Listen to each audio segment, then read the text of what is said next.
Hello everyone, আসসালামু আলাইকুম। কেমন আছেন আপনারা সবাই? আশা করছি সবাই ভালো আছেন। আমিও ভালো আছি আলহামদুলিল্লাহ। একটা কুকিংয়ের পক্ষ থেকে সবাইকে অভিনন্দন। একটি রেসিপি নিয়ে হাজির হলাম, দিয়ে খিচুড়ি রেসিপি, মাছের বারবিকিউ। তবে রেসিপিগুলো তৈরি করে নিয়েছি, এটাই আজকে দেখাবো। করছি গাইস, আপনারা সবাই সম্পূর্ণ ভিডিওটা দেখবেন। আমাদের এলাকায় অনেক বৃষ্টি হচ্ছে।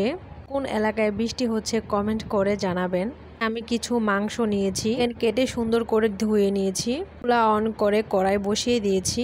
তার মধ্যে 1 কাপ তেল দিয়েছি, দুটো তেজপাতা, এলাচ, দারচিনি দিয়েছি, বাটি পেঁয়াজ কুচি দিয়েছি, গুঁড়ো 1 চামচ, মরিচের গুঁড়ো 1 চামচ, ধনিয়ার গুঁড়ো 1 চামচ, দারচিনি এলাচের গুঁড়ো 1 চামচ।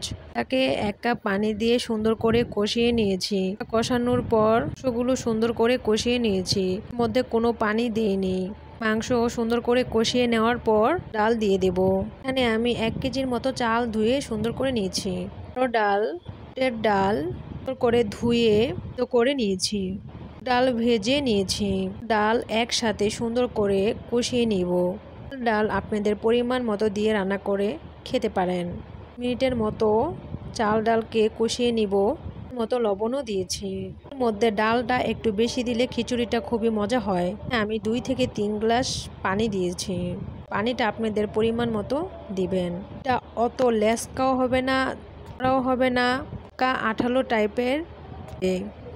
15 মিনিট ঢেকে রাখার পর 10-15 মিনিট পর ঢেকে রাখবো। দেখতে পাচ্ছেন গাইস, পুরির ফাইনাল লুক। মানে কাঁচামরিচ অ্যাড করছি কিন্তু বলি নাই, বলে দিলাম। মরিচ ঝাল আপনাদের নিজেদের ইচ্ছা মতো দিতে পারেন। ঝাল কম খাই, তার জন্য খিচুড়িতে ঝাল কম দিয়েছি। দেখতে পাচ্ছেন গাইস, খিচুড়িটা কি সুন্দর হয়েছে।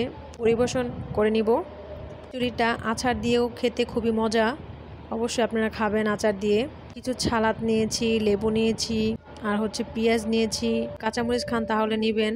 দেখাবো কিভাবে রুই মাছ বারবিকিউ করব বাসায় ঘরোয়াভাবে। এখানে আমি আধা চামচ হলুদ গুঁড়ো, মরিচের গুঁড়ো আর গুঁড়ো নিয়েছি। আপনাদের নিজেদের মতো দিতে পারেন। চামচ টমেটো সস নিয়েছি, চামচ সয়া সস নিয়েছি, মতো লবণ দিব। বাটা 1 চামচ, গুঁড়ো আধা চামচ। মশলাটাকে সুন্দর করে মিশিয়ে নিব। মাছটাকে কেটে ধুয়ে কেচে নিয়েছি, সুন্দর করে লবণ দিয়ে ধুয়ে নিয়েছি। আপনারা এইভাবে বারবিকিউ করে খাবেন, আসলেই মজাই হবে, খারাপ হবে না। মশলাগুলো মাছের মধ্যে সুন্দর করে নিব। সুন্দর করে কেচে নিতে হবে যাতে করে মশলাটা ভিতরে ঢুকে। গাইস, কি সুন্দর করে মশলাটাকে মাখিয়ে নিচ্ছি। মাখানোর পর 15 থেকে 20 মিনিট বা আধা ঘন্টা রেখে দিবেন। 15-20 মিনিট মাছটা মেখে রাখলে অনেক ভালো হয়, মশলাটা ভিতরে ঢুকে যায়।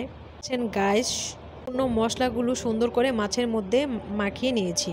আধা কাপের মতো সয়াবিন তেল দিয়েছি। যখন মাছটাকে মাখিয়েছিলাম তখন করে কড়াই বসিয়ে দিয়েছি। 1 কাপের মতো সয়াবিন তেল দিয়েছি। তেল গরম হওয়ার পর মাছটাকে সুন্দর করে ফ্রাই করে নিব। গাইস, এভাবে আপনারা বাসায় বারবিকিউ করে খাবেন। সুন্দর করে ফ্রাই করে নিব। কমিয়ে মাছটাকে ভেজে নিব। পাশে আপনারা অবশ্যই তৈরি করে খাবেন। কি বলে কথা, তো খেতেই হয়। অবশ্যই আপনারা সবাই খিচুড়ি খাবেন। এই খিচুড়ি না খেলেও চলে না।